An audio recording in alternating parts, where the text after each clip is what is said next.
नमस्कार, आप देख रहे हैं संसद टीवी। आपके साथ मैं हूं पराक्रम सिंह शेखावत। संसद का शीतकालीन सत्र का आज अनिश्चितकाल के लिए स्थगित कर दिया गया। 7 दिसंबर से शुरू हुए शीतकालीन सत्र में कुल 13 बैठकें हुई। इस दौरान संसद के दोनों सदनों में महत्वपूर्ण विधायी कामकाज हुआ।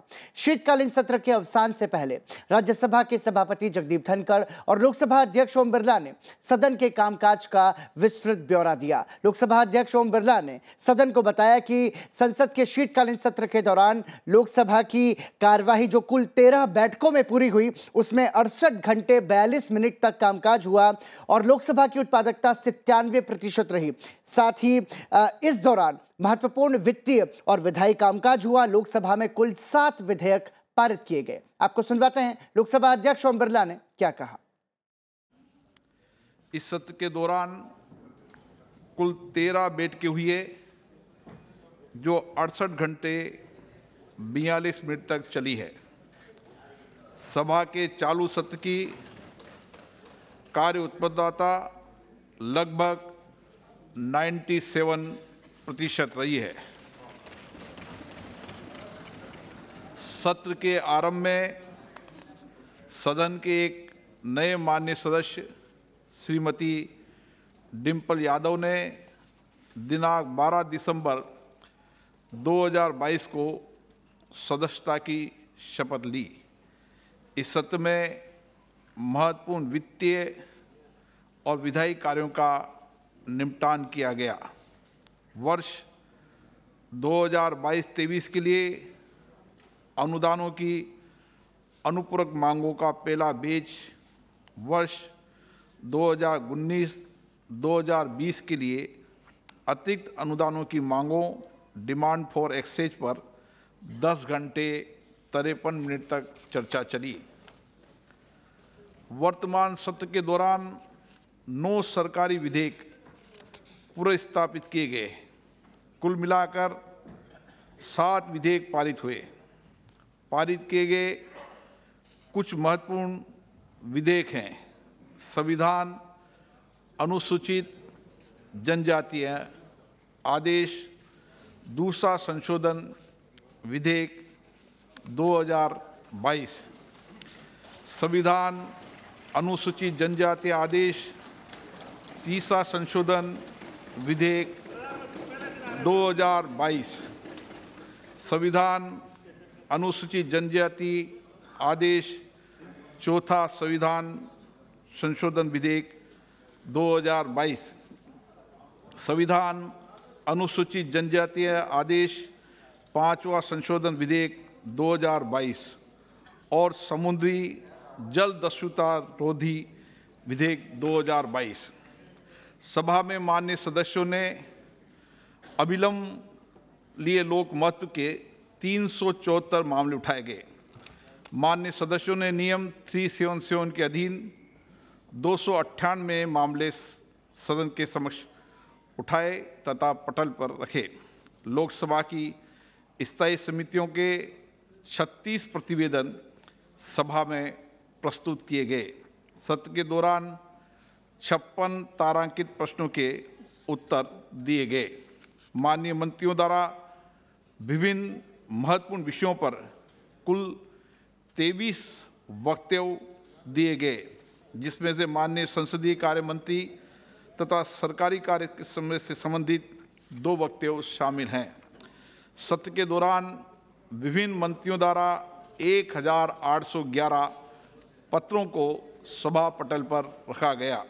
सभा में भारत में खेलों के संवर्धन की आवश्यकता, जिस पर नवे सत्र में चर्चा आंशिक रूप से हो पाई थी, पर आगे अल्पकालीन चर्चा हुई, माननीय मंत्री जी के उत्तर के साथ संपन्न हुई।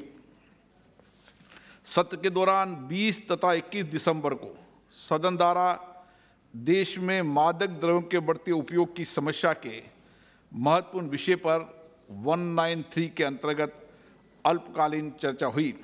इस चर्चा में सदन के 51 माननीय सदस्यों ने भाग लिया। चर्चा माननीय गृह मंत्री जी के उत्तर के साथ संपन्न हुई।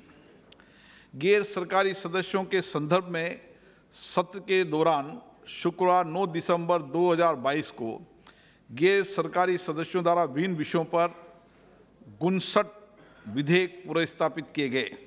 श्री गोपाल चिन्निया शेट्टी द्वारा जनप्रतिनिधित्व संशोधन विधेयक 2019 नए अनुच्छेद 29AA का अनंत स्थापन, जिस पर 5 अगस्त 2022 को पिछले सत्र में चर्चा आरंभ हुई थी, वह 9 दिसंबर 2022 को भी जारी रही, परंतु चर्चा उस दिन पूरी नहीं हो पाई।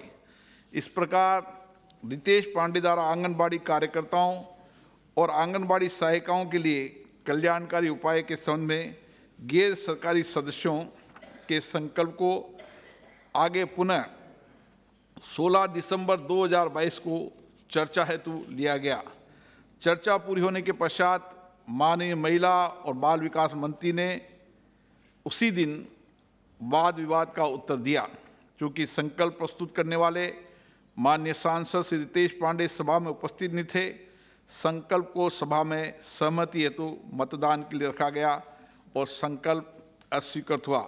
आदर्श स्टेशन स्कीम के तहत रेलवे स्टेशन के सौंदर्यीकरण और आधुनिकीकरण विषय पर एक निजी संकल्प माननीय सांसद रडप्पा नालकोंडा गारी द्वारा 16 दिसंबर 2022 को प्रस्तुत किया गया। इस पर चर्चा उस दिन पूरी नहीं हो पाई। माननीय सदस्यगण 8 दिसंबर 2022 को सभा में जिम्बाब्वे के संसद के अध्यक्ष महामहिम एडवोकेट जेकब फ्रांसिस एन मुंडेडा के नेतृत्व में भारत की यात्रा पर आए जिम्बाब्वे का एक शिष्टमंडल का हार्दिक स्वागत किया। माननीय सदस्यगण, मैं सभा की कार्रवाई को पूरा करने में उनके योगदान के लिए सभापति तालिका में शामिल अपने माननीय सहयोगियों के प्रति आभार व्यक्त करता हूं। मैं माननीय प्रधानमंत्री जी, संसदीय कार्य मंत्री जी और विभिन्न दलों के नेताओं और माननीय सदस्यों के प्रति भी उनके सहयोग के लिए हार्दिक आभार व्यक्त करता हूं। और इसी के साथ लोकसभा अध्यक्ष ओम बिरला ने लोकसभा की कार्यवाही को अनिश्चितकाल के लिए स्थगित कर दिया गया। और ज्यादा जानकारी के लिए सीधा रुख करेंगे हमारे सहयोगी सूरज मोहन झा का। सूरज, 13 बैठकें, 68 घंटे 42 मिनट तक का विधायी कामकाज और 7 विधेयक पारित। कौन कौन से महत्वपूर्ण विधेयक ऐसे रहे सूरज जो शीतकालीन सत्र के दौरान पारित किए गए लोकसभा से? पराक्रम, जब शीतकालीन सत्र की शुरुआत हुई थी उससे पहले हमने देखा था सरकार के द्वारा सर्वदलीय बैठक बुलाई गई थी, जिसमें विपक्ष ने अपने 16 बिंदु सरकार को दिए थे जो वह इस सत्र में चर्चा के लिए लेना चाहते थे। और प्रधानमंत्री ने भी सत्र की शुरुआत में ही कहा था कि जब भी सत्र में व्यवधान उत्पन्न होता है तो कहीं ना कहीं सदस्य प्रश्नकाल और शून्यकाल में महत्वपूर्ण अपने संसदीय क्षेत्र के मुद्दों को उठाने से महरूम रह जाते हैं। लेकिन इस सत्र में हमने एक सकारात्मक पहलू देखा और सत्र इस बार चला और कई बिंदुओं को इस बार छुआ गया। जहां तक आपने बात विधायी कामकाज की पराक्रम की, तो हमने देखा इस बार 9 विधेयक जो है वह लोकसभा में प्रस्तापित किए गए और 7 विधेयक यहां से पारित किए गए, जिसमें 4 विधेयक अनुसूचित जनजाति संशोधन विधेयक 2, 3, 4, 5 थे, जिसमें तमिलनाडु, कर्नाटक, हिमाचल जैसे राज्यों में कुछ जातियों को जनजातीय श्रेणी में डालने को लेकर जो ये विधेयक लाए गए थे, जिस पर हमने देखा लोकसभा के अंदर एक विस्तृत चर्चा हुई, जिसमें तकरीबन सभी दलों के सांसदों ने हिस्सा लिया और उन्होंने भी अपने अपने राज्यों में जो वंचित वर्ग, कुछ समाज के समुदाय रह गए हैं, उनको भी जोड़ने की उसमें अपील की। सरकार की तरफ से कहा गया कि सरकार कटिबद्ध है कि कोई भी समुदाय जो पिछड़ा हुआ है उसे अनुसूचित जाति जनजाति की श्रेणी में अगर वो आने योग्य है तो उसे जोड़ा जाएगा। इसके साथ में हमने समुद्री दस्युता विधेयक को भी पराक्रम यहाँ लोकसभा में देखा। काफी महत्वपूर्ण विधेयक था। यूएन कन्वेंशन के आधार पर यह विधेयक बनाया गया था, जिसमें समुद्री दस्युता में पायरेसी की परिभाषा की गई, साथ में सजा का प्रावधान भी रखा गया, जिसमें उम्र कैद और फांसी की सजा तक का प्रावधान था। इसका जवाब हमने देखा, जब व्यापक चर्चा हुई उसके बाद इसका जवाब विदेश मंत्री जयशंकर ने दिया। न केवल उन्होंने इस विधेयक पर चर्चा का जवाब दिया, बल्कि चीन और भारत के बीच में जो एक विवाद बीच में उत्पन्न हुआ था उसको लेकर भी उन्होंने उस बीच में वक्तव्य दिया था कि हमें अपने सैनिकों पर गर्व करना चाहिए, उन पर किसी भी तरह का प्रश्न चिन्ह नहीं उठाना चाहिए। हमारे सैनिकों ने मुंहतोड़ जवाब दिया। उसके अलावा इस सत्र में ठीक है हमने सूरज, देखा बहुत संक्षेप में कि समझना चाहेंगे आपसे सूरज, क्योंकि वित्तीय कामकाज की यदि हम बात करें तो हमने देखा कि लोकसभा में अनुदानों की अनुपूरक मांगों पर भी विस्तृत चर्चा हुई। मैं समझना चाहूंगा दर्शकों के लिहाज से खासतौर से कितना जरूरी है सदन के लिए और साथ ही साथ वित्तीय कामकाज को पूरा करने के लिए, बहुत संक्षेप में।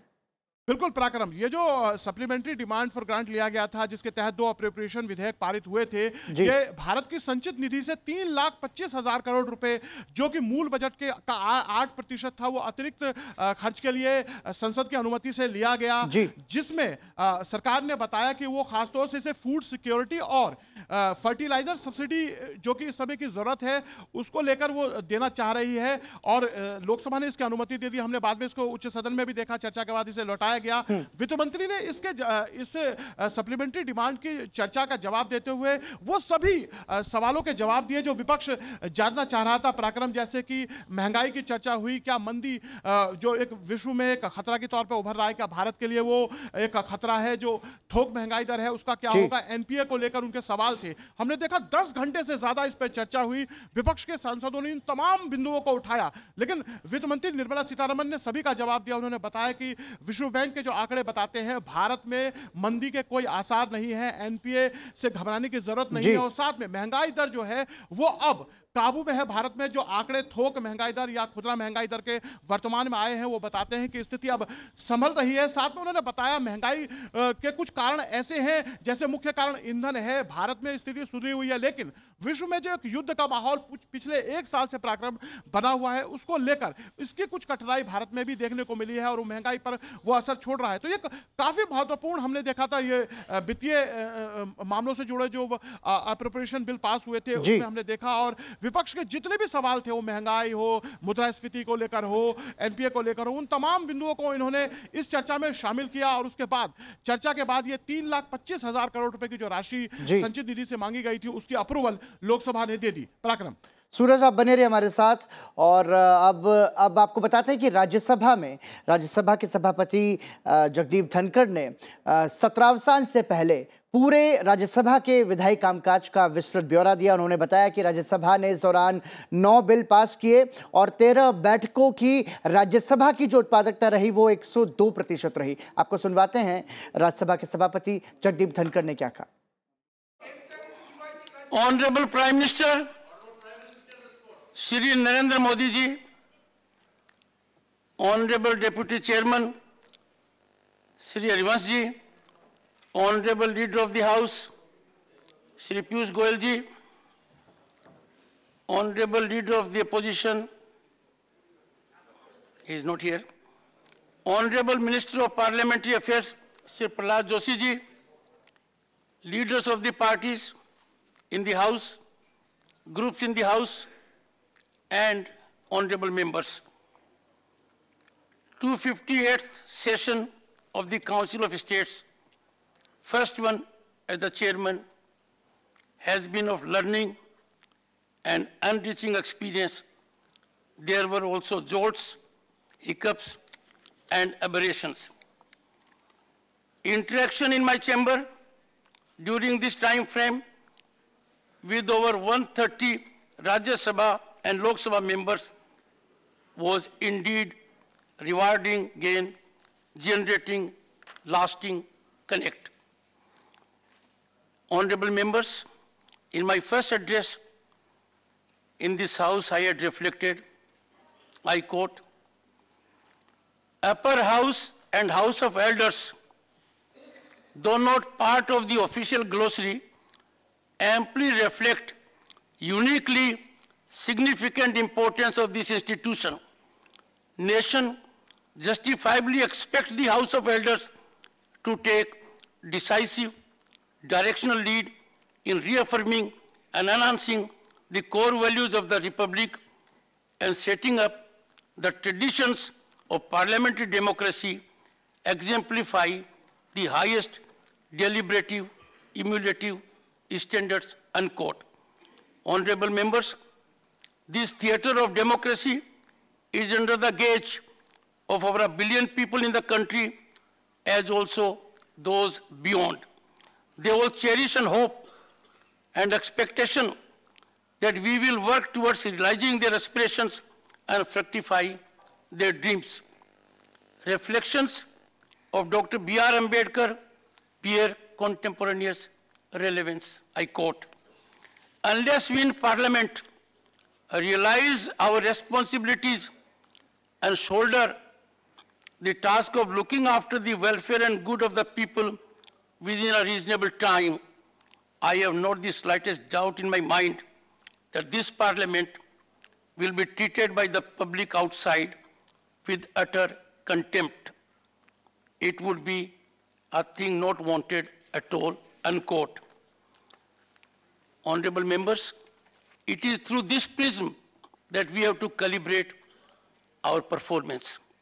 Expectations from this unique platform are towards securing an ecosystem that exemplifies constitutional essence worthy of emulation.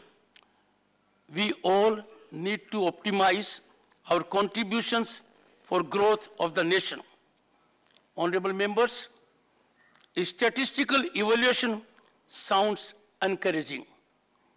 13 sittings, functional time 64 hours and 50 minutes against the total scheduled time of 63 hours and 26 minutes. Productivity 102%.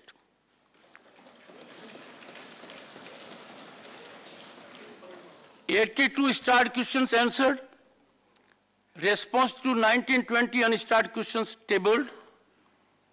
9 bills passed returned after 20-hour discussion with 160 members' participation. The House traversed the Wildlife Protection Amendment Bill 2022, the Energy Conservation Amendment Bill 2022, 3 bills relating to the Constitution, Scheduled Castes and Scheduled Tribes Orders Amendment, the New Delhi International Arbitration Center Amendment Bill, the Maritime Anti-Piracy Amendments Bill, 31 private members' bills introduction was effected. 0 hour, there were 106 submissions, 205 special mentions. 36 reports were presented before the House by 8 department-related parliamentary standing committees. 3 hour short duration discussion on global warming and remedial steps in which 17 honorable members participated. The Ministry of External Affairs made a statement on the latest developments in India's foreign policy. Ministry of Defense made a statement on Yangtze incident in Tawang sector in Arunachal Pradesh.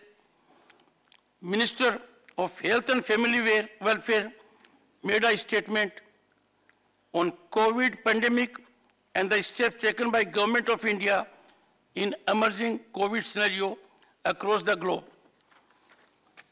Honorable members, disruption resulting in loss of precious time of 1 hour 46 minutes and exhibition of unacceptable conduct plagued the proceedings in some measure. Disruption as expression mechanism is antithetical to grace, decorum, and sublimity of this solemn platform. The fallout is invariably negative as it generates disillusionment, disappointment, helplessness, and hopelessness in the people. I urge all of you to deeply reflect and seek reality check of the people on our performance. Rajya Sabha के सभापति जगदीप धनखड़ ने सदन को जानकारी दी संसद के शीतकालीन सत्र के अनिश्चितकाल के स्थगित होने से पहले कि राज्यसभा में 102% की उत्पादकता रही, जिसमें कि 9 विधेयक पारित किए गए। ज्यादा जानकारी के लिए रुक करेंगे संसद भवन परिसर में मौजूद हमारे सहयोगी अखिलेश सुमन का। अखिलेश, जानना चाहेंगे राज्यसभा के विधायी कामकाज के लिहाज से संसद का शीतकालीन सत्र कितना महत्वपूर्ण रहा? हाँ, देखिए पराक्रम, सबसे महत्वपूर्ण बात तो यह है कि राज्यसभा के विधायी कार्यक्रम के अलावा जो सबसे ध्यान देने वाली बात रहे कि जगदीप धनखड़ जो उपराष्ट्रपति हैं और उस लिहाजे सभापति भी हैं राज्यसभा के, उनका जो परफॉर्मेंस रहा, उनका परफॉर्मेंस काफ़ी एग्जेम्पलरी रहा। हालांकि हम जजमेंट नहीं कर रहे हैं, लेकिन जिस तरीके से पहला सत्र था उनका और जिस तरीके से उन्होंने सदन को चलाया, इस मामले में सारे सांसद एक तरह से कहते हैं कि उनकी तारीफ करते हैं। एक जो खास बात रही कि उन्होंने भी विपक्ष को उतना अवसर दिया जितना विपक्ष बोलना चाहता है, और सत्ता पक्ष को भी उन्होंने कहा कि आपके ये जिम्मेदारी है कि आप सदन को चलाएं और अपनी जो पार्टी है उनके पार्टी के लोगों को भी शांत रखें। निश्चित तौर पे एक बैलेंस्ड अप्रोच रखने का प्रयास किया सभापति जगदीप धनखड़ ने, और आज जैसा कि उन्होंने बताया कि सारे डिसरप्शंस के बावजूद राज्यसभा की जो उत्पादकता रही वह उत्पादकता 102% रही। हम देख रहे थे कि शुरू में 0 आवर में कह सकते हैं कि डिसरप्शंस हुए, और उन्होंने अपने आज के जो भाषण थे उसमें कहा कि डिसरप्शन को प्रोटेस्ट का पर्याय नहीं मानना चाहिए, एक फ्रीडम ऑफ एक्सप्रेशन के रूप में डिसरप्शन को नहीं दिया जाना चाहिए, जो बार बार कई सांसद कोर्ट करते हैं कि जो डिसरप्शन है वह भी एक पार्ट ऑफ पार्लियामेंट्री प्रोसीजर है। इसके बारे में उन्होंने अपने तरीके से उन्होंने अपने तरीके से क्लैरिफाई करने की कोशिश की कि इसको नहीं अपनाया जाना चाहिए। और जहाँ तक विधायी कार्यों की बात है पराक्रम, तो विधायी कार्यक्रम जो कार्य रहे विधायी कार्य उसमें कह सकते हैं कि बहुत अच्छा डिस्कशन हुआ, और खासतौर पे मैं मैरीटाइम जो एंटी पायरेसी बिल है उसके बारे में मैं ध्यान आकर्षित करना चाहता हूं कि किस तरीके से स्टैंडिंग कमेटी कई बार सरकार को सुझाव देती है और सरकार उसे मान लेती है। और मैरीटाइम एंटी पायरेसी बिल, जिसका नाम पहले था एंटी मैरीटाइम पायरेसी बिल, और स्टैंडिंग कमेटी में जब गया तो स्टैंडिंग कमेटी ने इसे सुझाव दिया और उस टाइटल को बदला सरकार ने, और उसका टाइटल रखा गया मैरीटाइम एंटी पायरेसी बिल, जो ज़्यादा क्लियर है। पहले लग रहा था कि एंटी मैरीटाइम है, लेकिन एंटी मैरीटाइम नहीं बल्कि मैरीटाइम एंटी पायरेसी बिल है, पायरेसी के खिलाफ है। तो यह एक अद्भुत उदाहरण है कि किस तरीके से स्टैंडिंग कमेटी जब विचार करती है, जब कैमरे के बाहर विचार होता है तो किस तरीके से स्वस्थ डिस्कशन होता है, सरकार उसे मानती है। और एंटी पायरेसी बिल के तहत हमने देखा कि जो सर्वदलीय समर्थन मिला एंटी पायरेसी बिल को, और जो विदेश मंत्री हैं जयशंकर, उन्होंने भी शुक्रिया अदा किया सारे सदस्यों का। उसके अलावा जो है एक सप्लीमेंट्री डिमांड्स ऑफ ग्रांट था निर्मला सीतारमण का, निश्चित तौर पे काफ़ी उच्च स्तर का डिबेट हुआ राज्यसभा में भी। हालांकि राज्यसभा का अधिकार वित्तीय बिल पे कम होता है, लेकिन डिबेट काफ़ी उच्च स्तर का रहा, और उसमें कई महत्वपूर्ण जो रोचक बातें हुई कि जैसे फ्री भी क्या होता है और क्या होता है जो सब्सिडी। क्योंकि सरकार ने जो सप्लीमेंट्री डिमांड्स ऑफ ग्रांट्स रखे थे उसमें एक बड़ा हिस्सा था जो सब्सिडी दिए गए पिछले दिनों, उसमें 2019-20 का भी था और उसके बाद इस साल का भी था।